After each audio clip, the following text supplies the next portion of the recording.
name's Josiah Falaise. I'm the owner of Fdf Raceshop. I drive in Formula Drift. I compete in the US and in Canada. I do DMCC when I can, and this is my shop.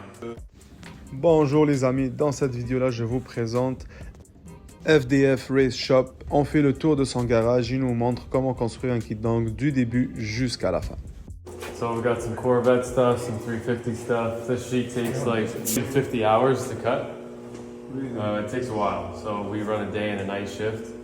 The machine uses abrasive and 50,000 psi of water. It uses water and sand to cut, it's not only water. That's correct, yeah. Okay. Because we have a water jet machine, we can cut our blanks in-house. Normally you have to order blocks of aluminum, but we just cut them ourselves. So this is a rough blank on the water jet for a Corvette seat bracket, and the whole thing gets machined with etching and Fdf Raceshop and all that. Okay. But it starts as a blank, like that. Donc, grosso modo, ce qu'ils font, c'est qu'ils commencent à couper, ils prennent un bloc, admettons comme ça, puis ils commencent à couper avec la machine à eau qu'on avait tout à l'heure.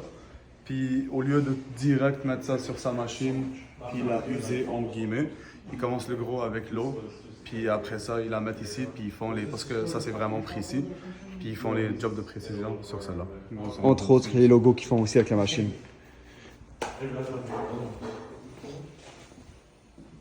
Obviously designed I saw that. This is for a 350 mega kit. Yeah, so this goes on the front, and there's multiple holes in the control arm so you can adjust your motion ratio. So let's say your front end's too soft and you want to make it stiffer without swapping a spring. You can just move this from there to there. Closer to the wheel is stiffer. Yeah. New machine that we got last week Friday. This machine, because it has an additional axis, all of these points can now have an end mill put on. So we can now do turning and milling on this machine. The bar feeder as well. This, you cut the lengths of bar to a specific size and you just load them all in the back and the machine will keep running by itself. Like for the tie rods and everything? Yeah, so this machine runs for 2 to 3 hours after everybody leaves every day. Okay. So we load it up. We make sure the tools are sharp, the program's good, and then we leave, and it'll keep going on its own. Okay. And how long it take to make one angle kit for a 350Z, for example? The time allotted for it, I think it's roughly 3 hours, like from all departments. Okay. 3 hours, including powder coating, welding too, cutting. well. Yeah. Okay. How many angle kits you made a day?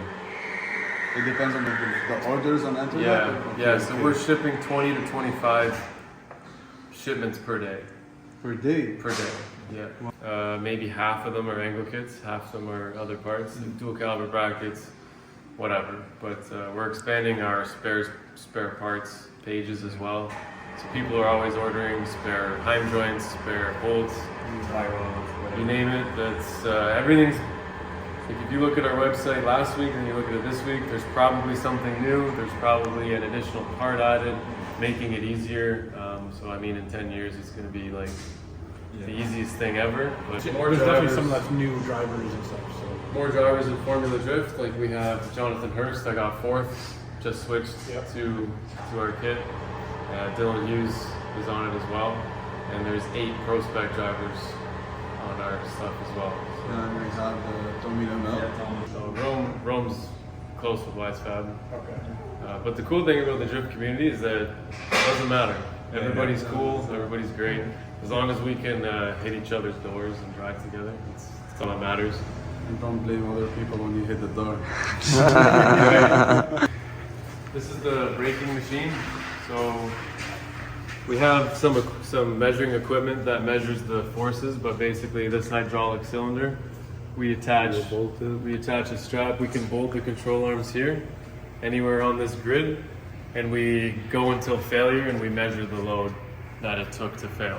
We did just break my rear Corvette arms, and that's on our YouTube channel, because they're already done. Because the arms were so thin on the Corvette, people were concerned, but the material that we are now using is 4 times stronger than steel. It's deceiving how strong it is. So we have different adaptations, so we can build this anywhere to fit any size arm. And we bend it until it breaks, and we measure it at 1,000 pounds, 2,000 pounds, 3,000 pounds, 4,000 pounds, and we see what the deflection is. We So see- what's a low but breaking point? So we've tested all sorts of different arms. If an arm fails around 3,500 pounds, that's bad. If an arm passes 5,000 pounds, that's good. But some OEM control arms are like crazy strong. Like a Corvette lower control arm is insane. It holds like 8,000 pounds before anything starts to happen. So we try to match the OEM components with our products. So you'll see a variation in design and style and how it looks and everything, but it's all to match or improve upon OEM stuff. That's strong. Corvette arms max this out. The lower, it's 12,000 pounds. Here we have a bunch of products going on. The S13 traction arm brackets, I just designed those last week and Actually, we cut them Oliver- out. This is made from the alloy steel that I just explained. Yeah. It makes them, you can kind of tell just by the sound,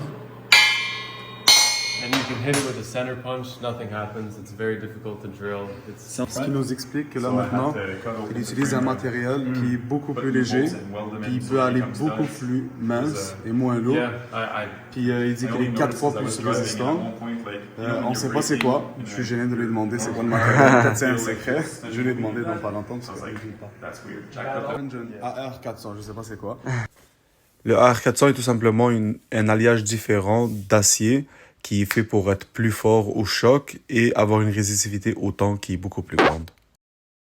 but these are just the welding stations. We got fume extractors so they can breathe. We run the same welders for both. TIG station over there, so that's where all the TIG welding happens. And then this is just water. As the water jet runs, we don't just cut parts for orders, we cut parts for multiple orders, so you're going to have an inventory. Back here we have the oven, the spray booth, the sandblaster, the racks. We built the racks, we built everything, so you can't buy racks that are able to hold all different types of sizes of parts, so I came up with the design to hold, you can just move the bar up and down and all around. Just water jet cut, yeah. C'est quoi en fait? Explique pour ici qui peinture, qui font le power cut dans le fond, ils mettent ça sur le rack ici.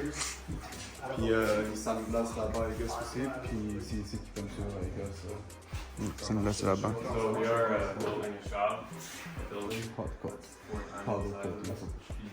And we're gonna have like gas-fired ovens and way better setup. Ah, c'est un four. This is just like Ouais, ouais. C'est pour cuire les gars. Ouais, c'est ça.